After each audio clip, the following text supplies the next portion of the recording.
Big LEZ'S League, an all rugby league experience. Hello, welcome back to Big LEZ'S League, an all rugby league experience. Let's go through your Thursday, the Storm v the Broncos, first v 12th. And look, if you told me that at the end of the season, the Broncos were going to come 12th, I would have laughed in your face.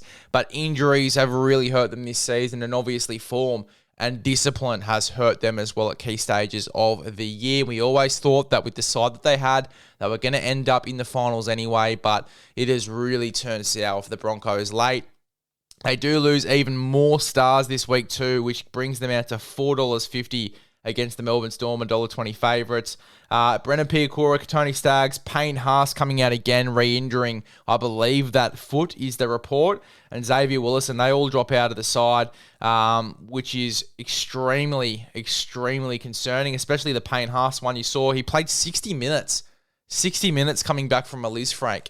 It was just bizarre.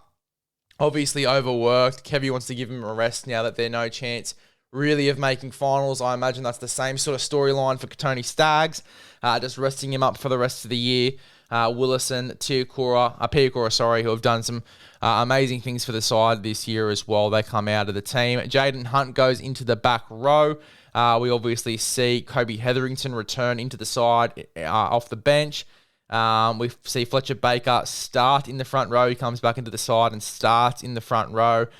We do see Jesse Arthurs come onto the wing, Corey Oates come onto the other wing, Cobbo and Dean Mariner are the centres with Tristan Saylor at fullback. So a few changes there for the Broncos. As for the Melbourne Storm, I would be able to spend at least 5 minutes just going through the ins and outs here, so I'll go through just the ins. Eli Katoa, Harry Grant, Jack Howarth, Jerome Hughes, Josh King, Nelson Asofa Solomona, Nick Meaney, Sean Bloor, Trent Liero, Tui Kankamitha, Will Warbrick, and Xavier Coates all come back into the rotation.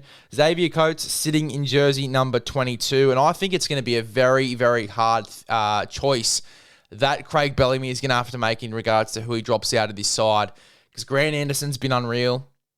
So has Jack Howarth there on that left-hand side. Nick Meaney and Will Warbrick, for me, are safe.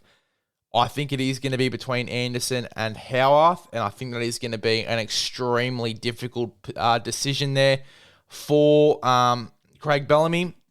And particularly as well, what makes it worse is the fact that it's not like you can move Anderson to 14 and then obviously chuck Xavier Coates into the back line there, because you look at the form that Tristan Saylor has been in that 14 jersey over the past few weeks. It is going to be impossible to take him out of his side. And look, Melbourne, I imagine they could kill it with two utilities there off the bench. They'd absolutely kill it. But I don't think that's the way that Craig Bellamy's going to go. He loves his forwards. And speaking of them, obviously a big change here is Christian Welch after 176 metres on the weekend. A huge performance from him.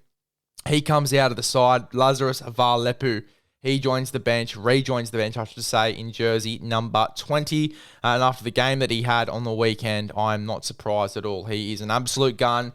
He is a guy that I think is going to lock down a spot going into next year as well. He's exactly what they've needed in their forward pack. I cannot wait to see how he goes in this game in the minutes that he potentially gets as well. We might even see Nelson move into the back row at some stage. Very excited to see what happens there for Melbourne. Now, a key change to look out for, and I'm not going to talk too much on this as well because I don't know the entire situation, and then this is a little bit of speculation and reports that have just been coming out of ground over the past few weeks. There is a chance that Sean Bloor could drop out of this side going into game day. We could see Sean Bloor drop out. We could see Howarth go into left back row with Xavier Coates coming in onto the left wing with Anderson at left centre. So definitely one to keep an eye on there. As I said, I don't know if it's all 100%. It was a report that came out a few weeks ago from a pretty reliable source. But that's all I'm going to really talk about there. I'm not going to talk about what it was. But yeah, Sean Bloor, there is a chance he could drop out of the 17 off the back of this story, depending on if it does come to light or if they do go further with this story as well. But yeah, as I said, I won't be commenting on it too much further. I will just say that when you are trying to fit Xavier Coates into this side, that is a change that could possibly happen. And look, as I said, it is going to be a real headache for Craig Bellamy to decide where Xavier Coates fits into this side. Look, I am looking forward to this contest. I'm keen to see that, obviously, in the last game of the season, if Kevy can get his boys up for it. I know they're losing a lot of guys, but they've still got Adam Reynolds. They've still got, some really talented players in this team, like Dean Mariner, Selwyn Cobbo, Tristan Saylor. Arthur's coming out of his own end as a beast. Corey Oates, it could be his last game as a Brisbane Bronco. You've got Corey Jensen in there, who we were talking about getting a debut for Origin there for Queensland. Patrick Carrigan, who has been outstanding despite the Broncos' form this season. Jordan Ricky had an outstanding start to the year. I'd love to see him end the year on that sort of form. Takura coming off the bench as well. This guy is an absolute beast. I'm so keen to see him again. Martin Tapau as well, who's been in some decent form coming off the bench for Brisbane, and Kobe Hetherington too, coming back into this team. I love his footwork at the line. I love him as a player. I think he provides a lot of impact off the bench for the Brisbane Broncos. They've still got a pretty decent team here. I think they can keep it tight at Suncorp as well. I think they're going to, take it as a bit of disrespect that the $4.50 underdogs at home at Suncorp as well. I mean, you look at the stats here at Suncorp as well. If you look at wins at the venue, Melbourne have actually won 77% of the games at the venue. 77% at Suncorp too. 58% there for the Broncos.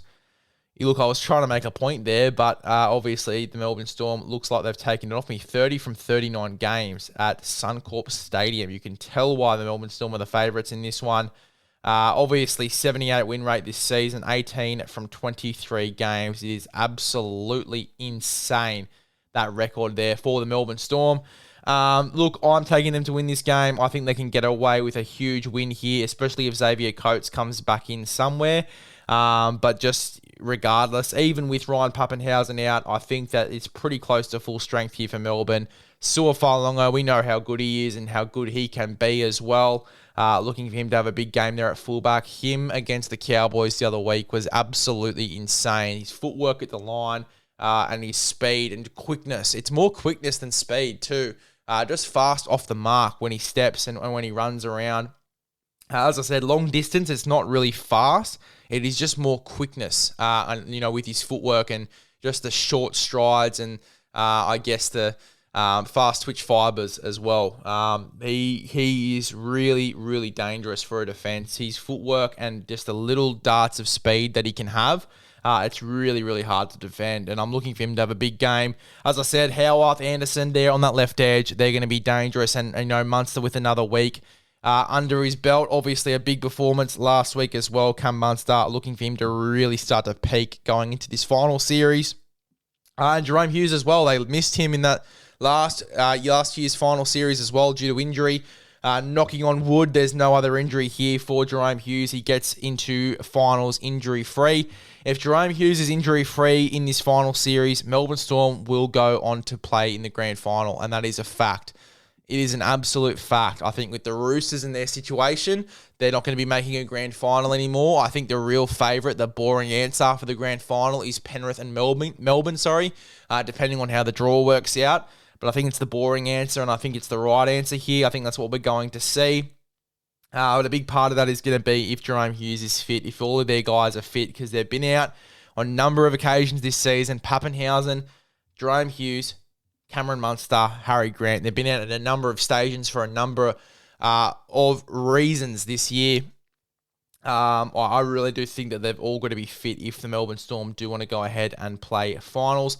And this is going to be a crazy little statement here. And look, it's not what I want to see, but I am just going to give my opinion anyway. I think that Melbourne could win a comp without Ryan Pappenhausen. And I think that some people are going to go, yeah, that's obvious. A lot of people are going to go, fuck, what are you talking about? But I think that if Ryan Pappenhausen is going to be out for the next few weeks and they don't have him in the start of the final series, I still think Melbourne win against a lot of sides, if not every side they come up against. I think they get into the grand final regardless. With Fa'alogo at fullback, he's such a talented player. He's a first grader. He slots right into this team so easy, and the players play off the back of him so easily as well. I think that they could realistically win a comp without Ryan Pappenhausen if he was to be out for the next few weeks with that bone bruising. It sounds like he will be back next week. He's just going to take the week off before finals. But if he does sit out for the next few weeks going into the final series, which I'm sure that Craig Bellamy probably isn't afraid to do with Fa'alogo sitting there, I really do think they can win a lot of their games, if not all of their games, without Ryan Papenhuyzen, because Fa'alogo is just as dangerous for me, and I think he's been, and look, controversial because Ryan Papenhuyzen hasn't played too many games this year. I think he's been more dangerous than what we've seen from Ryan Papenhuyzen so far this season. But look, we could see Ryan Papenhuyzen go to another level in finals as well. In regards to this game, though, tough forward battle, I think, for me as well. But I'm going to go with the Melbourne Storm. As I said, I think they can get it done in a big way. My sports bet multi is the Melbourne Storm to get the job done over the Brisbane Broncos with Jerome Hughes to score any time. I think he ices this game. I think he scores 1, maybe 2 tries. So give me Jerome Hughes anytime. Give me Tristan Sailor anytime. I think that he's going to go to another level, finish the year strong as well before going off to the Super League and sort of give a bit of a fuck you to every other NRL team that didn't go after him as well as he departs to go to England for a few years. But yeah, look, I think he's going to have a blinder in this one. So give me Tristan Sailor as well. That comes to 9.25. Melbourne head-to-head, Jerome Hughes and Tristan Sailor, 9.25. Make sure to go ahead and slot that one right in the last, I guess, Thursday bet of the season, I think, potentially as well. So make sure you get a hold of it, but make sure as well, think, is this the bet you really want to place? For free and confidential support, call 1-800-858-858 or visit gamblinghelponline.org.au. That's full time. See you in the next one.